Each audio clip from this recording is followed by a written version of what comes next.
네가 힘들 때는 엄마와 할머니를 생각해. 우리가 얼마나 널 사랑하는지 기억해. 할머니, 가지 마세요. 행복하게 살아. 지우야, 사랑해. 부탁해. 네, 엄마. 걱정 마세요. 과연 이 가족은 어떤 슬픈 사연이 있을까요? 사연을 시작하기 전에 구독과 좋아요 부탁드립니다. 여러분의 작은 관심이 더 많은 분들께 이 이야기를 전할 수 있게 해줍니다. 안녕하세요. 저는 올해 75살 최영자입니다. 서울 변두리 작은 아파트에서 혼자 살고 있습니다. 오늘 여러분께 제 이야기를 들려드리려고 합니다. 이 이야기는 제가 평생 믿었던 가족의 의미가 무너지고 그 속에서 진짜 사랑이 무엇인지 깨달아가는 과정에 대한 이야기입니다. 제 이야기는 2년 전, 그러니까 2023년 어느 추운 겨울날부터 시작됩니다. 그날 아침 현관문을 열었을 때 낯선 여자아이가 서 있었습니다. 9살쯤 되어 보이는 아이였어요. 낡은 패딩을 입고 작은 가방을 메고 있었습니다. 저기, 할머니세요? 아이의 목소리는 떨리고 있었어요. 저는 당황해서 물었습니다. 누구냐고, 어떻게 여기를 아냐고. 엄마가 할머니 주소 적어줬어요. 여기서 잠깐만 있으래요. 엄마? 누구 엄마? 제 머릿속이 하얘졌습니다. 아이는 가방에서 구겨진 종이 한 장을 꺼냈어요. 거기에는 제 이름과 주소가 적혀 있었습니다. 그리고 한 줄의 메모가 있었죠. 어머님, 죄송합니다. 지우를 부탁드립니다. 수진, 제 아들 민호의 전처였습니다. 5년 전에 이혼했던 여자였어요. 가슴이 철렁 내려앉았습니다. 들어와. 일단 들어오렴. 아이를 안으로 들였습니다. 아이는 조심스럽게 신발을 벗고 들어왔어요. 거실 소파에 앉혔습니다. 따뜻한 우유를 데워줬어요. 이름이 뭐니? 최지우요. 지우야, 엄마는 어디 갔니? 아이는 고개를 숙였습니다. 대답하지 않았어요. 손으로 우유 잔만 꽉 쥐고 있었습니다. 저는 휴대폰을 꺼내 수진에게 전화를 걸었습니다. 꺼져 있었어요. 몇 번을 걸어도 똑같았습니다. 문자를 보냈지만 답이 없었어요. 지우를 보니 제 마음이 복잡했습니다. 이 아이가 정말 민호의 딸일까? 민호와 수진은 결혼한 지 2년 만에 이혼했습니다. 그때 수진이 임신 중이라는 말은 듣지 못했어요. 지우야, 아빠 이름이 뭔지 아니? 최민호요. 가슴이 쿵 내려앉았습니다. 민호였어요. 제 아들이 맞았습니다. 그런데 왜 지금까지 우리가 몰랐을까요? 5년 동안 수진은 이 아이를 숨기고 있었던 거예요. 엄마는 뭐라고 하던? 아이가 작은 목소리로 대답했습니다. 엄마가 아프대요. 병원 가야 한대요. 그래서 할머니한테 가야 한대요. 병원? 무슨 병원? 물어보려는데 지우가 졸기 시작했습니다. 아침부터 여기까지 오느라 힘들었나 봐요. 이리 와. 잠깐 자렴. 안방으로 데려가 눕혔습니다. 이불을 덮어줬어요. 지우는 금방 잠들었습니다. 저는 거실로 나와 소파에 앉았습니다. 머릿속이 복잡했어요. 이게 대체 무슨 일일까? 휴대폰을 들고 아들 민호에게 전화를 걸었습니다. 민호는 지금 해외 출장 중이었어요. 3년 전에 재혼을 했습니다. 새 부인 혜진이와 잘 살고 있었죠. 여보세요, 엄마. 무슨 일이세요? 민호야, 지금 너한테 딸이 있다는 거 알고 있었니? 침묵이 흘렀습니다. 민호의 숨소리만 들렸어요. 무슨 말씀이세요? 수진이가 아이를 데려왔어. 지우라고 내 딸이래. 그럴 리가 없어요. 수진이랑 이혼할 때 아이 없었어요. 그런데 지금 우리 집에 9살짜리 여자아이가 자고 있어. 민호는 당황한 목소리로 말했습니다. 자기는 몰랐다고 수진이가 한 번도 말하지 않았다고. 출장 끝나면 바로 들어갈게요. 그때까지 엄마가 좀 봐주세요. 전화를 끊고 한숨을 쉬었습니다. 민호는 일주일 후에나 돌아온다고 했어요. 저는 안방 문을 살짝 열어 지우를 봤습니다. 아이는 깊이 잠들어 있었어요. 작은 얼굴이 창백했습니다. 문득 아이가 메고 온 가방이 눈에 들어왔어요. 거실에 놓여 있던 가방을 열어봤습니다. 안에는 옷 몇 벌이 들어 있었어요. 다 낡았습니다. 속옷도 몇 장, 양말도 구멍이 나 있었어요. 그리고 가방 안쪽 주머니에서 봉투 하나를 발견했습니다. 열어봤어요. 편지가 들어 있었습니다. 어머님께 갑자기 이렇게 지우를 보내서 죄송합니다. 저는 췌장암 말기 판정을 받았습니다. 6개월도 남지 않았다고 합니다. 지우는 민호 씨의 딸이 맞습니다. 이혼 후에 임신 사실을 알았어요. 말씀드리려 했지만 민호 씨가 새로 시작하는데 방해하고 싶지 않았습니다. 혼자 키웠습니다. 힘들었지만 행복했어요. 하지만 이제 제가 없으면 지우는 혼자입니다. 친정 부모님은 돌아가셨고 저희 형제들도 형편이 어렵습니다. 지우를 맡길 곳이 없어요. 부탁드립니다. 지우를 돌봐주세요. 제가 할 수 없는 일을 어머님께서 해주세요. 죄송합니다. 정말 죄송합니다. 편지를 읽는 내내 눈물이 흘렀습니다. 손이 떨렸어요. 수진이 암이라니.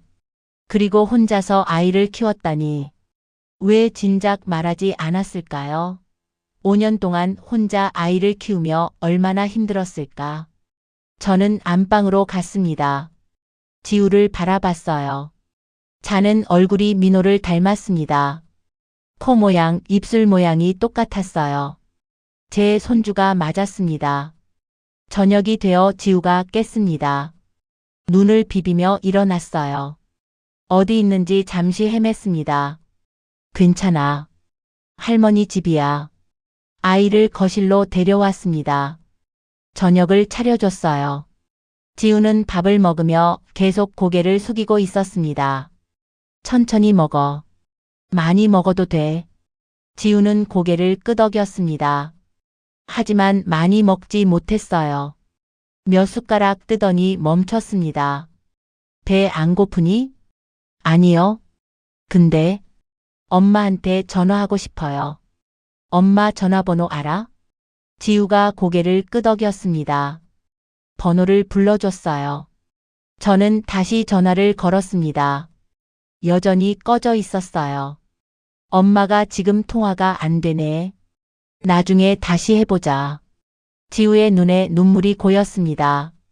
엄마가 보고 싶다고 작은 목소리로 말했어요. 저는 지우를 안았습니다. 괜찮다고 엄마가 곧 연락 올 거라고 거짓말을 했습니다. 하지만 마음 한구석이 무거웠어요. 수진의 상태가 얼마나 심각한 걸까? 며칠이 지났습니다. 수진에게서는 여전히 연락이 없었어요. 지우는 제 집에서 지내고 있었습니다. 아이는 조용했어요. 말도 별로 하지 않았습니다. 방 한구석에 앉아 있거나 창밖만 바라봤어요. 어느 날 저녁 지우가 조심스럽게 물었습니다. 할머니, 저 여기서 계속 있어야 해요? 응. 엄마가 좀 아프셔서 병원에 계셔. 그래서 당분간 할머니랑 같이 지내야 해. 엄마 많이 아파요? 저는 대답하기 어려웠습니다. 뭐라고 말해야 할지 몰랐어요. 곧 나을 거야. 걱정하지 마. 거짓말을 또 했습니다. 하지만 아이에게 진실을 말할 수 없었어요. 일주일 후 민호가 출장에서 돌아왔습니다. 저녁에 제 집으로 왔어요. 혼자였습니다. 부인 혜진이는 데려오지 않았어요. 엄마, 그 아이는 어디 있어요? 안방에서 자고 있어. 민호는 안방 문을 살짝 열어 지우를 봤습니다. 한참을 그렇게 서서 아이를 바라봤어요. 거실로 나온 민호의 얼굴은 복잡했습니다. 소파에 앉더니 머리를 감싸 쥐었어요. 이게 대체 무슨 일이에요? 저는 수진의 편지를 보여줬습니다. 민호는 편지를 읽었어요. 얼굴이 점점 굳어졌습니다. 암이라고요? 말길에 6개월도 안 남았다고. 민호는 편지를 내려놓았습니다. 한참을 아무 말도 하지 않았어요. 민호야, 너 정말 몰랐니? 수진이가 임신한 거? 네, 진짜 몰랐어요. 이혼할 때 아무 말도 안 했어요. 왜 안 했을까? 아마 저한테 부담 주기 싫어서였나 봐요. 민호의 목소리가 작아졌습니다. 죄책감이 묻어났어요. 이제 어떻게 할 거니? 민호는 대답하지 못했습니다. 입술을 깨물고 있었어요. 혜진이한테 말했어? 아니요. 아직 못했어요. 말해야지. 내 딸이잖아. 근데 엄마, 혜진이가 받아들일까요? 전처의 딸을요? 그건 혜진이가 결정할 문제야. 하지만 넌 아버지로서 책임을 져야 해. 민호는 고개를 떨궜습니다. 알겠다고 작은 목소리로 말했어요. 다음 날 민호가 부인 혜진이와 함께 왔습니다. 혜진이는 35살, 민호보다 3살 어렸어요. 결혼한 지 3년이 됐습니다. 어머님, 안녕하세요. 혜진이는 밝게 인사했습니다. 하지만 표정이 어색했어요. 민호에게서 이야기를 들은 게 분명했습니다. 어서 와. 앉아. 세 사람이 거실에 앉았습니다. 분위기가 무거웠어요. 혜진아, 민호한테 들었지? 네, 어머님. 들었어요. 혜진이의 목소리는 차가웠습니다. 웃지 않았어요. 이 상황이 갑작스럽다는 거 나도 알아. 하지만 저 아이는 민호의 딸이야. 우리 핏줄이고. 혜진이는 대답하지 않았습니다. 손가락으로 핸드백을 만지작거리고 있었어요.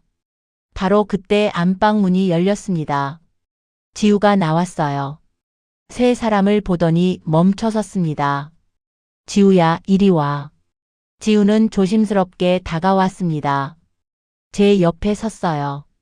민호를 보더니 고개를 숙였습니다. 누군지 아는 것 같았어요.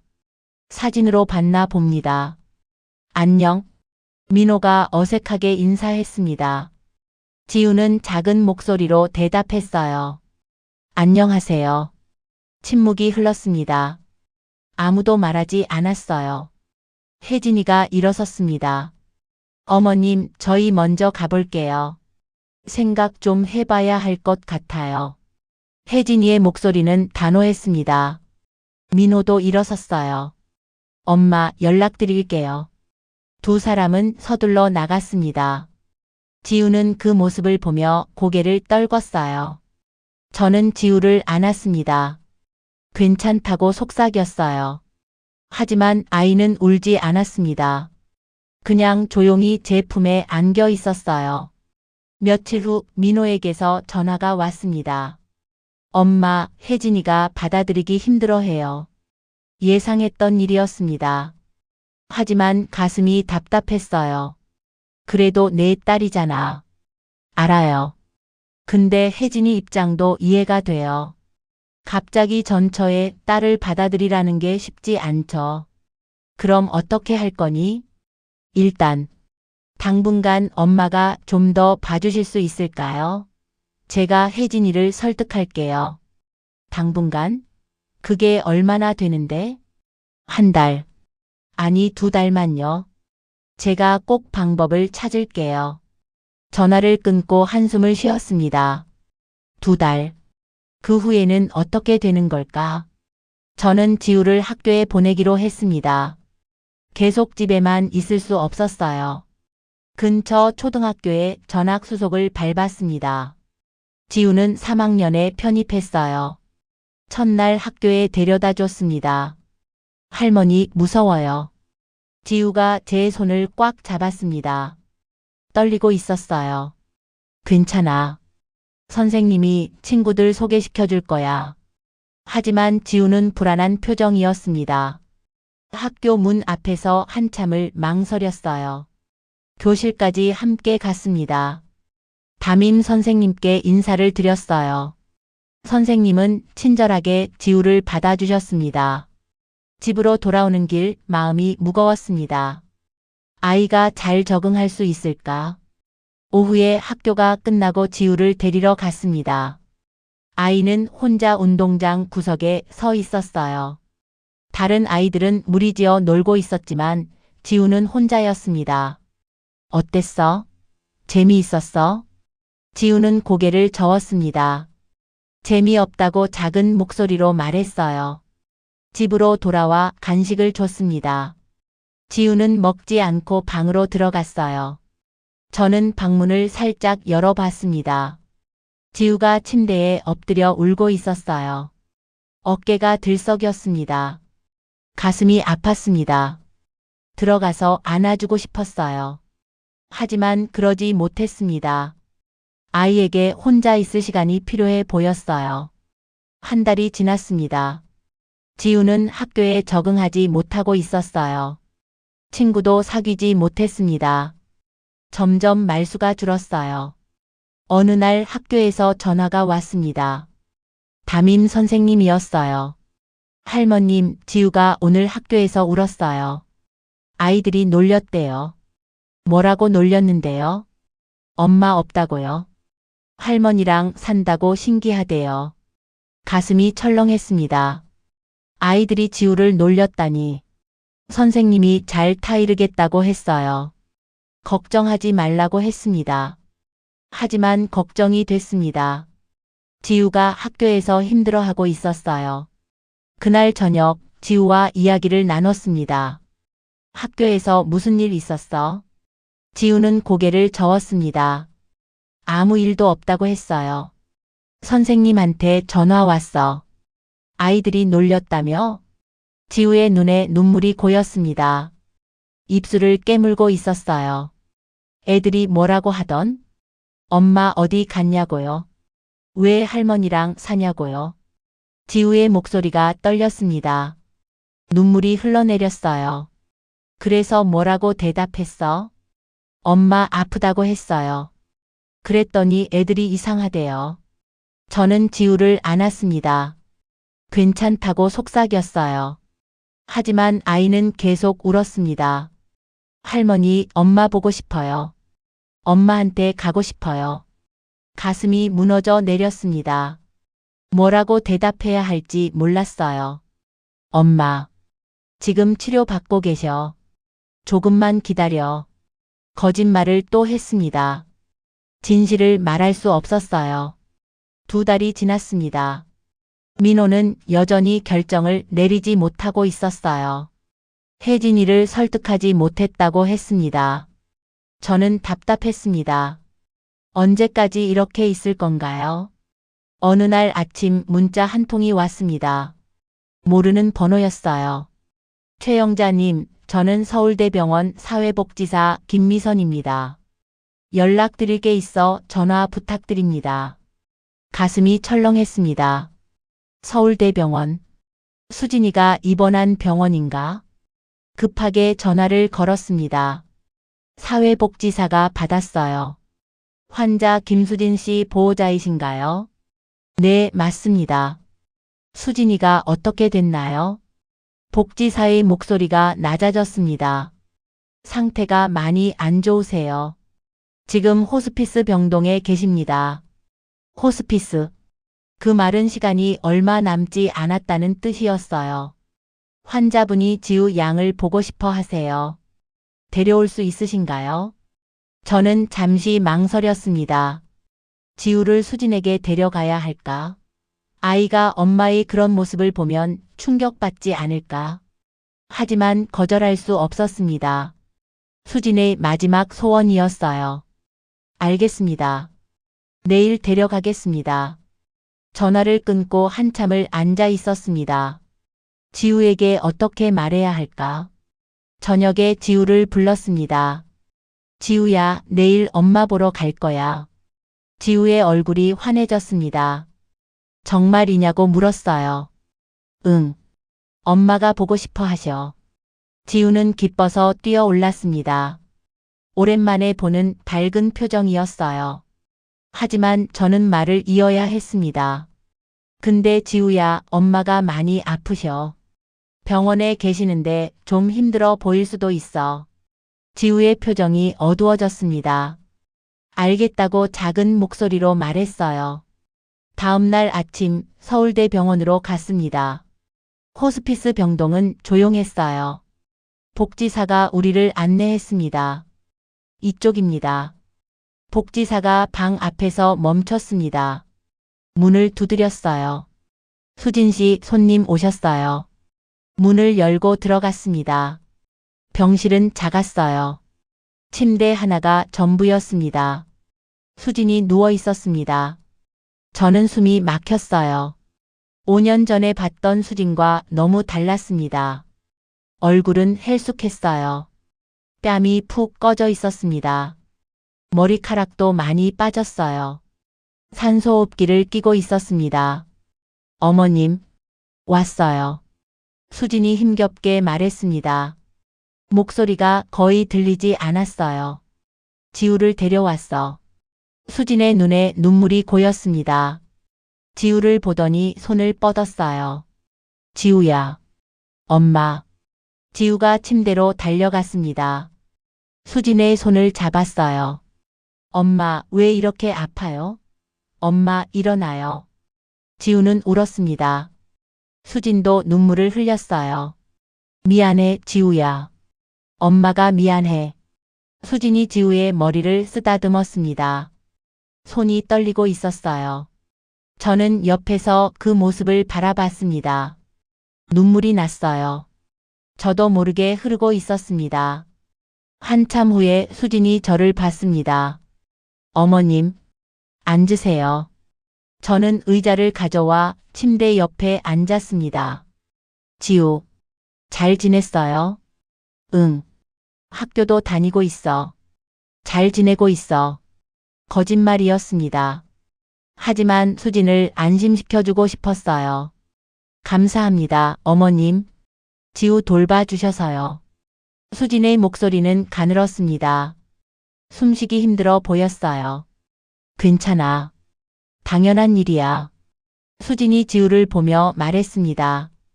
지우야, 엄마 말 잘 들어야 해. 엄마는 얼마 못 있을 것 같아. 엄마, 무슨 소리야? 괜찮아질 거야. 지우는 울면서 말했습니다. 수진은 고개를 저었어요. 아니야, 지우야. 엄마 이제 많이 아파. 곧 하늘나라 갈 것 같아. 싫어. 엄마 가지 마. 지우가 소리쳤습니다. 수진을 꼭 안았어요. 수진은 지우를 안고 한참을 울었습니다. 저도 고개를 돌려 눈물을 닦았어요. 시간이 흘렀습니다. 수진이 지우에게 말했어요. 지우야, 엄마 없어도 할머니랑 잘 지내야 해. 알았지? 응. 할머니 말씀 잘 듣고 학교도 열심히 다니고. 응, 알았어. 그리고 아빠도 만나게 될 거야. 아빠한테도 잘해야 해. 지우는 대답하지 않았습니다. 그냥 엄마를 안고 울 뿐이었어요.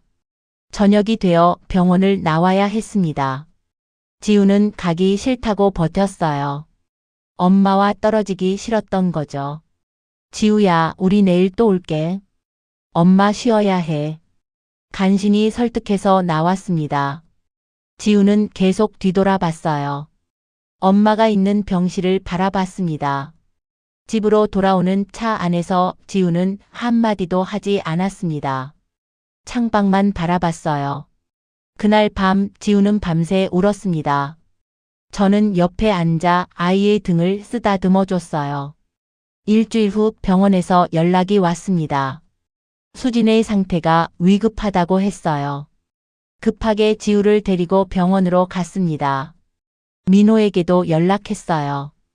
병실에 도착했을 때 수진은 의식이 거의 없었습니다. 산소 마스크를 쓰고 있었어요. 숨소리가 거칠었습니다. 엄마, 엄마. 지우가 수진을 불렀습니다. 수진이 힘겹게 눈을 떴어요. 지우야. 수진이 손을 뻗었습니다. 지우가 그 손을 잡았어요. 사랑해. 엄마가. 정말 사랑해. 수진의 목소리는 거의 들리지 않았습니다. 하지만 지우는 들었어요. 엄마도 사랑해. 엄마 가지 마. 미안해. 지우야. 행복하게 살아. 수진의 손에서 힘이 빠졌습니다. 모니터에서 긴 신호음이 울렸어요. 의사가 달려왔습니다. 심폐소생술을 시도했어요. 하지만 소용없었습니다. 수진은 그렇게 세상을 떠났습니다. 엄마, 엄마. 지우가 소리쳤습니다. 저는 지우를 안았어요. 아이는 제 품에서 울부짖었습니다. 민호도 도착했습니다. 수진의 마지막을 보지 못했어요. 늦었습니다. 민호는 병실 밖에서 멍하니 서 있었습니다. 얼굴이 창백했어요. 장례는 조용히 치렀습니다. 수진의 친구 몇 명과 저희만 있었어요. 지우는 3일 내내 울었습니다. 장례가 끝나고 집으로 돌아왔습니다. 지우는 방에만 틀어박혀 있었어요. 밥도 먹지 않았습니다. 저는 걱정이 됐습니다. 이러다가 지우마저 아프면 어떡하나. 민호에게 전화했습니다. 민호야, 이제 결정해야 해. 지우를 어떻게 할 건지. 민호는 한참을 말이 없었습니다. 그리고 작은 목소리로 말했어요. 엄마, 죄송한데 혜진이가 받아들이지 못하겠대요. 뭐라고? 혜진이가 이혼하겠대요. 지우를 받아들이면요. 가슴이 철렁 내려앉았습니다. 민호는 결국 지우보다 혜진이를 선택한 거였어요. 그럼 지우는 어떻게 하라고? 엄마가. 좀 더 봐주실 수 없을까요? 제가 매달 생활비 드릴게요. 생활비 문제가 아니잖아.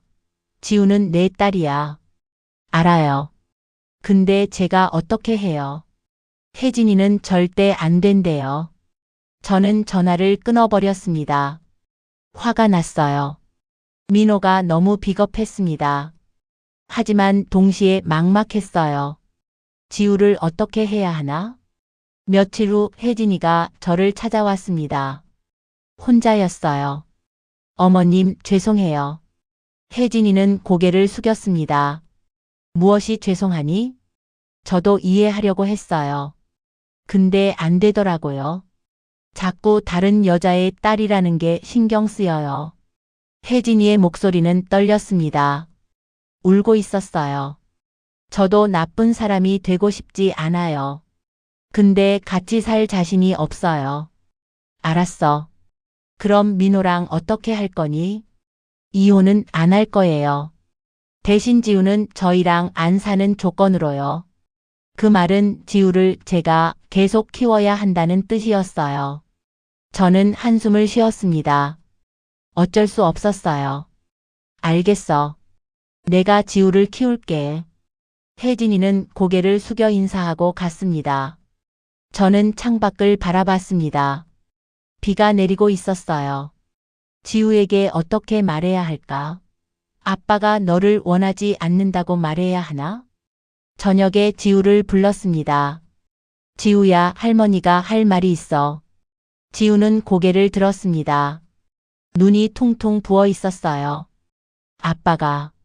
지금 형편이 어려워서 당분간 할머니랑 지내야 할 것 같아.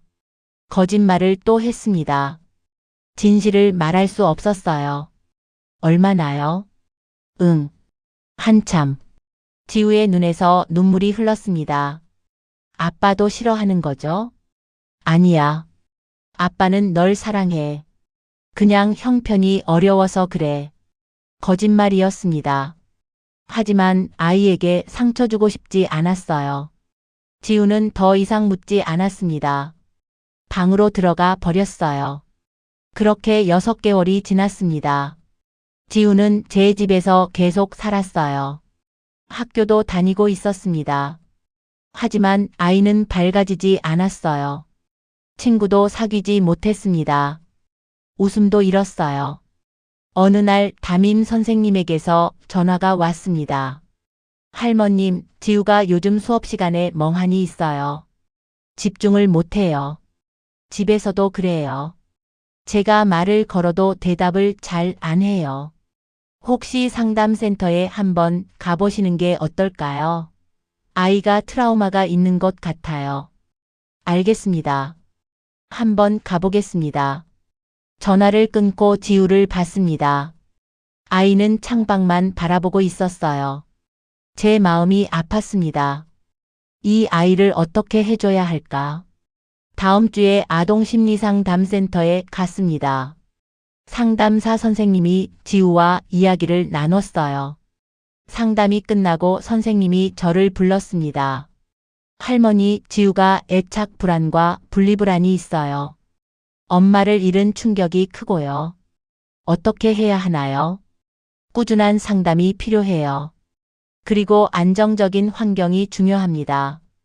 지금 할머니와 사는 게 임시적이라고 생각하면 불안감이 커져요. 그럼 영구적으로 저랑 산다고 해야 하나요? 네, 그게 아이한테 도움이 될 거예요. 집으로 돌아와 생각했습니다. 영구적으로 키운다는 것. 쉬운 일이 아니었어요. 저도 이제 75살입니다. 아이를 키우기엔 나이가 많았어요. 체력도 예전 같지 않았습니다.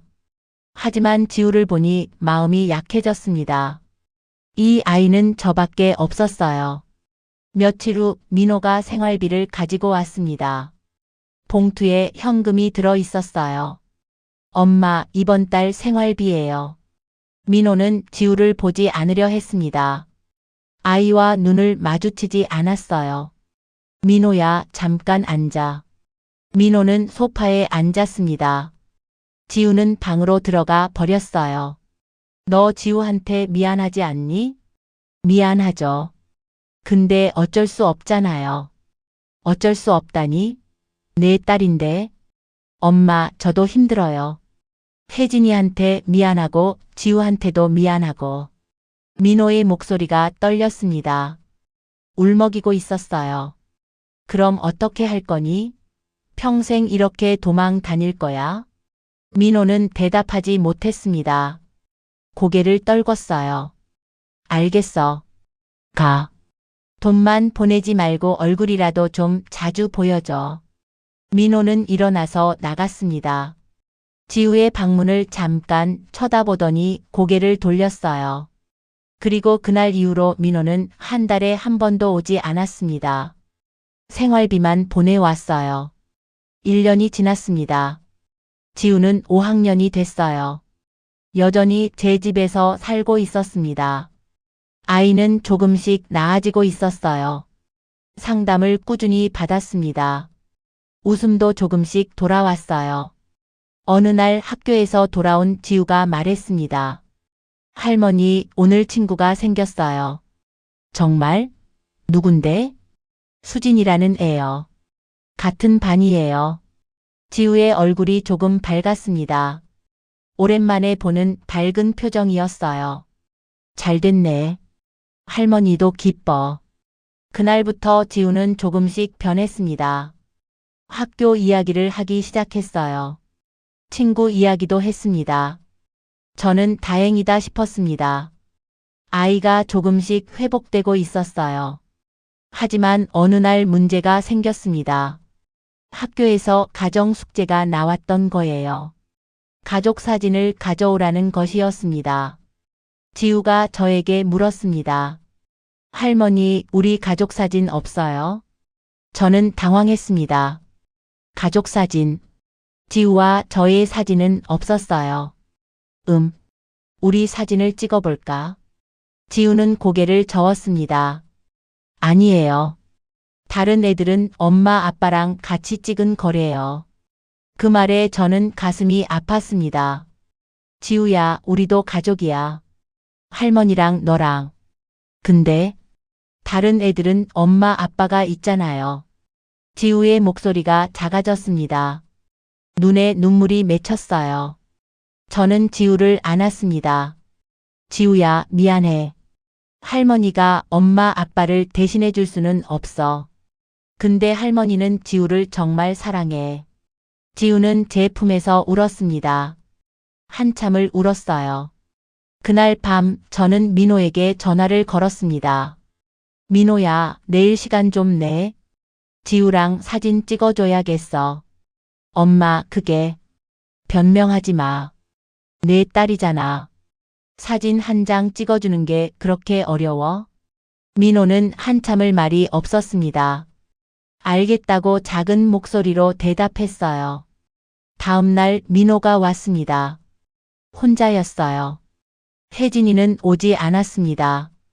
지우를 불렀습니다. 지우야, 아빠 왔어. 지우는 방에서 나왔습니다. 민호를 보더니 멈춰섰어요. 안녕, 지우야. 민호가 어색하게 인사했습니다. 지우는 작은 목소리로 대답했어요. 안녕하세요. 둘 사이에 거리가 있었습니다. 아빠와 딸이지만 낯선 사람 같았어요. 근처 사진관으로 갔습니다. 가족 사진을 찍었어요. 민호와 지우 그리고 저. 사진사가 말했습니다. 자, 웃으세요. 하나, 둘, 셋. 셔터가 눌렸습니다. 하지만 아무도 웃지 않았어요. 어색한 표정뿐이었습니다. 사진을 찍고 나왔습니다. 민호가 서둘러 가려고 했어요. 아빠. 지우가 처음으로 민호를 불렀습니다. 민호가 멈춰섰어요. 아빠 언제 또 와요? 민호는 대답하지 못했습니다. 입술을 깨물고 있었어요. 곧 올게. 거짓말이었습니다. 저는 알 수 있었어요.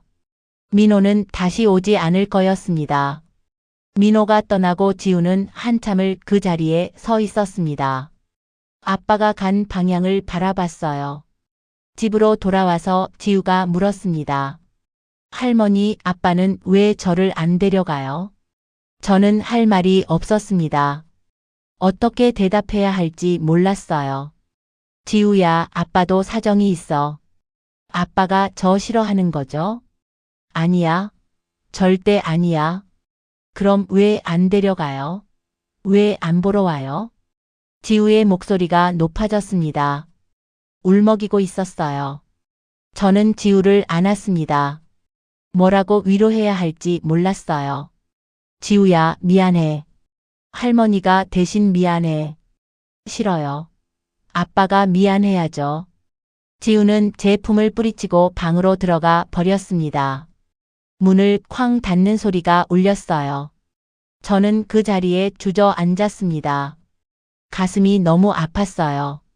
그날 밤 저는 결심했습니다. 이제 더 이상 민호에게 기대하지 않기로. 지우는 제가 키우는 거예요. 민호가 아니라 제 손주로. 다음 날 변호사를 찾아갔습니다. 친권을 제가 가질 수 있나요? 변호사가 설명했습니다. 가능하다고 했어요. 민호가 양육을 방기했으니 할머니가 후견인이 될 수 있다고 했습니다. 그렇게 하고 싶습니다. 서류를 준비하는데 한 달이 걸렸습니다. 민호에게도 통보를 했어요. 민호는 처음에 반대했습니다. 하지만 제가 단호하게 말했어요. 내가 키울 거야? 아니면 내가 키울 거야?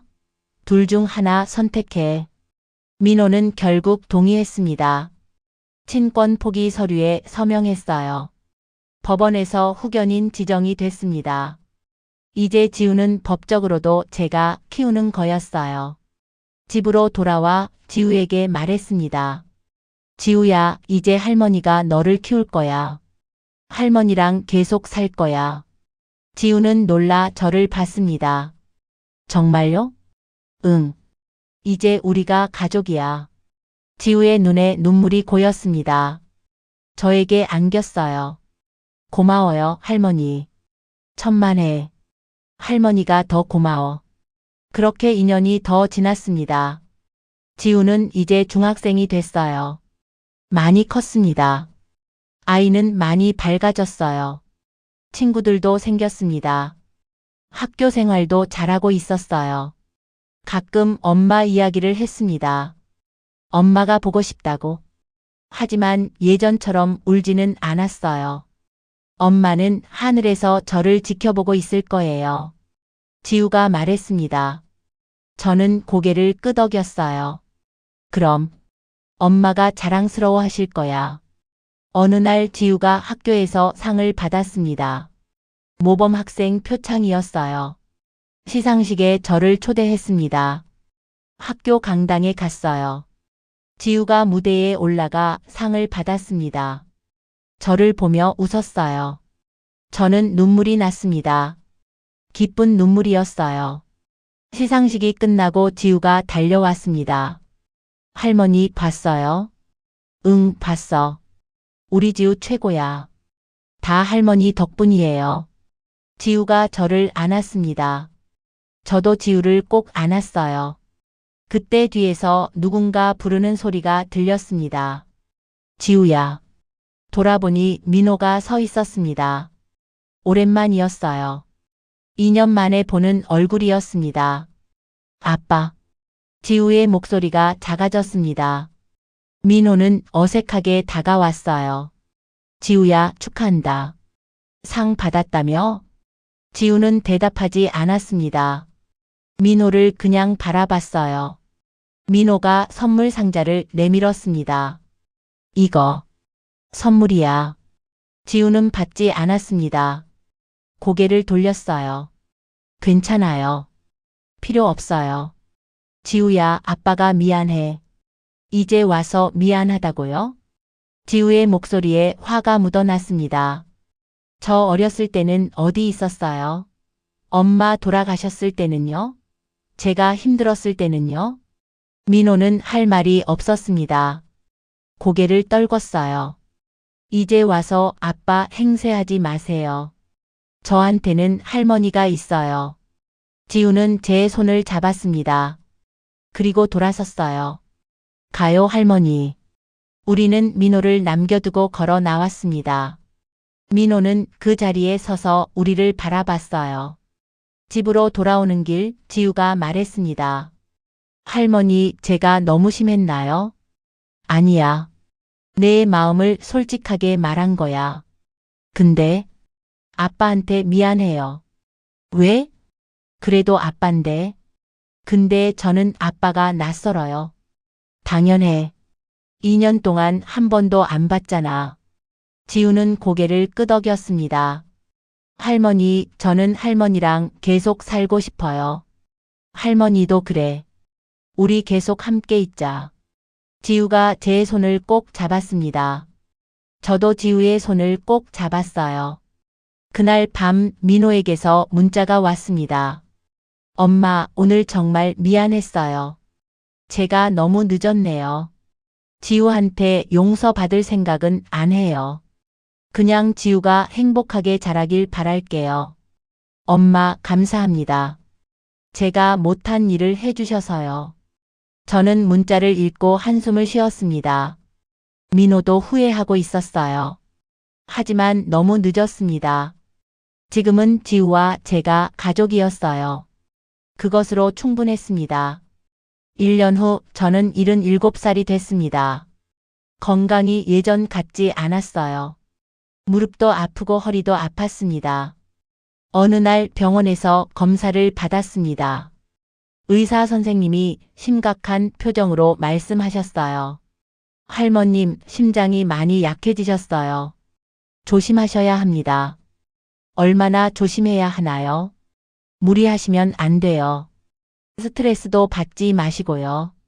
집으로 돌아와 생각했습니다. 제가 없으면 지우는 어떻게 될까? 걱정이 됐습니다.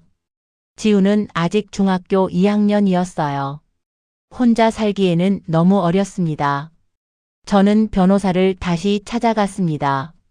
제가 없으면 지우는 어떻게 되나요? 변호사가 설명했습니다.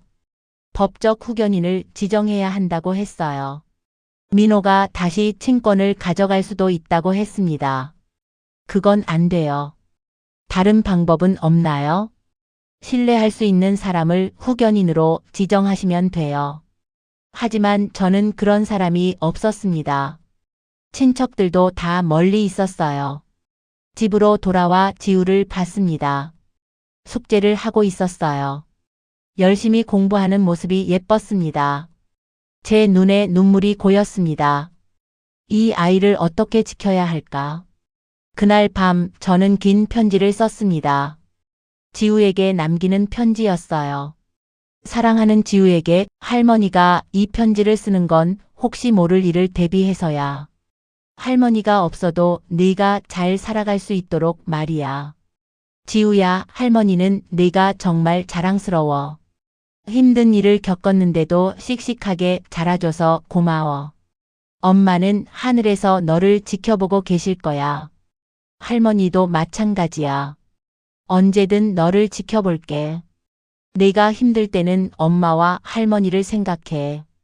우리가 얼마나 널 사랑하는지 기억해. 그리고 아빠에게도 기회를 줘. 아빠도 후회하고 있을 거야. 용서하는 게 쉽지 않겠지만 그래도 아빠니까. 지우야, 행복하게 살아. 그게 할머니의 마지막 소원이야. 사랑해, 우리 지우. 마이너스 할머니가. 편지를 봉투에 넣고 서랍 깊숙이 넣었습니다. 하지만 저는 쉽게 쓰러지지 않았어요. 지우가 고등학교를 졸업할 때까지는 버텨야 했습니다. 약을 먹으며 버텼어요. 아플 때도 참았습니다. 지우에게 걱정 끼치고 싶지 않았어요. 3년이 더 지났습니다. 지우는 고등학생이 됐어요. 키도 많이 컸습니다. 이제 저보다 컸어요. 아이는 밝고 건강하게 자랐습니다. 친구들도 많았어요. 성적도 좋았습니다. 어느 날 지우가 말했습니다. 할머니, 저 간호사가 되고 싶어요. 간호사? 네, 엄마를 돌봐주셨던 간호사 선생님들이 기억나요. 저도 아픈 사람들을 돕고 싶어요. 저는 지우를 안았습니다. 기특했어요. 좋은 생각이야. 할머니가 응원할게. 지우는 열심히 공부했습니다. 대학 입시를 준비했어요. 어느 날 저녁, 지우가 조심스럽게 물었습니다. 할머니, 아프세요? 아니야. 왜? 요즘 자꾸 힘들어 보여요. 병원 가보세요. 괜찮아. 나이 들어서 그래. 거짓말이었습니다. 심장이 점점 나빠지고 있었어요. 숨쉬기도 힘들었습니다. 하지만 지우에게 걱정 끼치고 싶지 않았어요. 대학 입시를 앞두고 있었으니까요. 겨울이 왔습니다. 지우의 수능 날이었어요. 저는 학교 앞까지 배웅을 갔습니다. 지우야, 긴장하지 말고 잘하고 와. 네, 할머니. 다녀올게요. 지우가 학교 안으로 들어갔습니다. 저는 그 모습을 보며 기도했어요. 제발 우리 지우가 잘 보게 해주세요. 수능이 끝나고 결과를 기다리는 동안 저는 병원에 입원했습니다. 더 이상 숨길 수 없었어요. 지우가 병실로 달려왔습니다. 할머니, 왜 말 안 하셨어요? 걱정할까봐. 내 수능 끝날 때까지 기다렸어. 할머니. 지우가 울었습니다. 저는 지우의 손을 잡았어요. 괜찮아. 할머니 괜찮아. 하지만 괜찮지 않았습니다.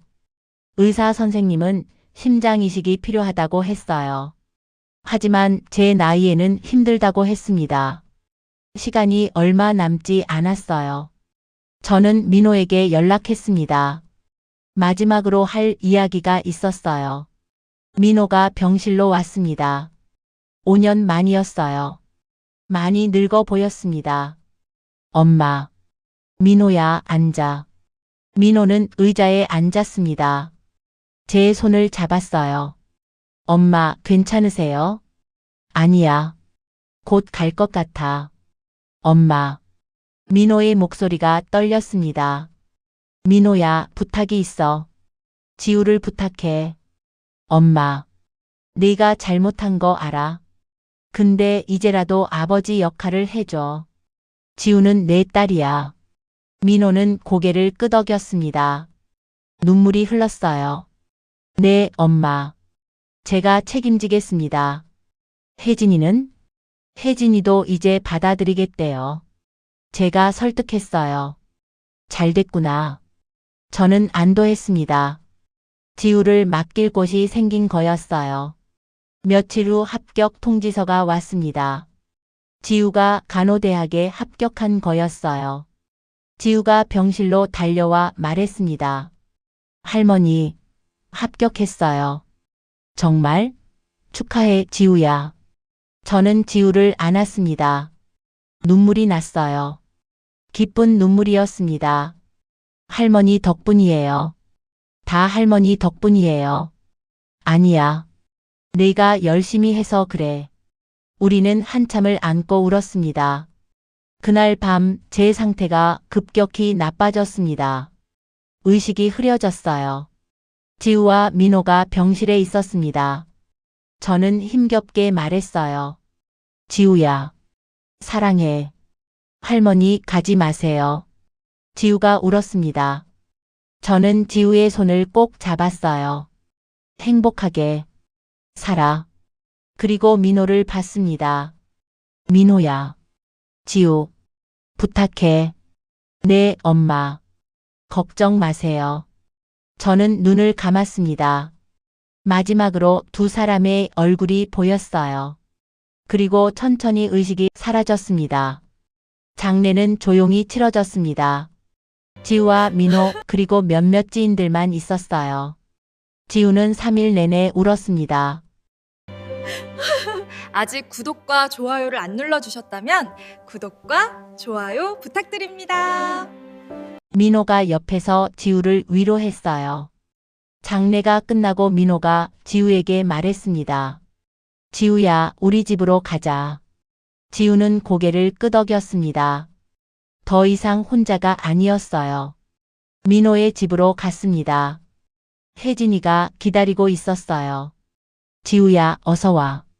방 준비해뒀어. 혜진이는 미소 지으며 지우를 맞았습니다. 처음에는 어색했습니다. 하지만 시간이 지나며 조금씩 가까워졌어요. 민호는 변했습니다. 지우에게 관심을 보였어요. 학교 이야기를 물어봤습니다. 저녁을 함께 먹었어요. 주말에는 나들이를 갔습니다. 지우도 조금씩 마음을 열었습니다. 아빠라고 부르기 시작했어요. 1년 후 지우는 대학에 입학했습니다. 간호학과에 들어갔어요. 열심히 공부했습니다. 방학 때는 병원에서 봉사활동을 했어요. 어느 날 지우가 말했습니다. 아빠, 저 할머니 묘지에 가고 싶어요. 그래. 같이 가자. 민호와 지우는 묘지로 갔습니다. 제 묘 앞에 섰어요. 지우가 꽃을 놓았습니다. 무릎을 꿇었어요. 할머니, 저 잘 지내고 있어요. 대학교도 잘 다니고 있어요. 지우의 목소리가 떨렸습니다. 아빠랑도 잘 지내고 있어요. 할머니 덕분이에요. 민호도 무릎을 꿇었습니다. 어머니, 죄송해요. 그리고 감사해요. 제가 못한 일을 다 해주셔서요. 두 사람은 한참을 그렇게 앉아 있었습니다. 저녁 노을이 묘지를 비췄어요. 따뜻한 빛이었습니다. 지우가 일어섰습니다. 민호의 손을 잡았어요. 아빠 가요. 응, 가자. 두 사람은 손을 잡고 묘지를 나섰습니다. 저는 하늘에서 그 모습을 봤습니다. 미소가 지어졌어요. 지우야, 행복해라. 그게 할머니의 소원이야. 그렇게 제 이야기는 끝이 납니다. 짧은 시간이었지만 지우와 함께한 시간은 제 인생에서 가장 행복한 시간이었습니다. 가족이란 피로만 이어지는 게 아니에요. 사랑으로 이어지는 거예요. 지우는 제 피를 나눈 손주가 아니었습니다. 하지만 사랑으로 이어진 진짜 가족이었어요. 여러분도 가족의 의미를 다시 생각해 보시기 바랍니다. 긴 이야기 들어주셔서 감사합니다. 구독과 좋아요 부탁드립니다. 구독과 좋아요는 영상 제작에 큰 힘이 됩니다.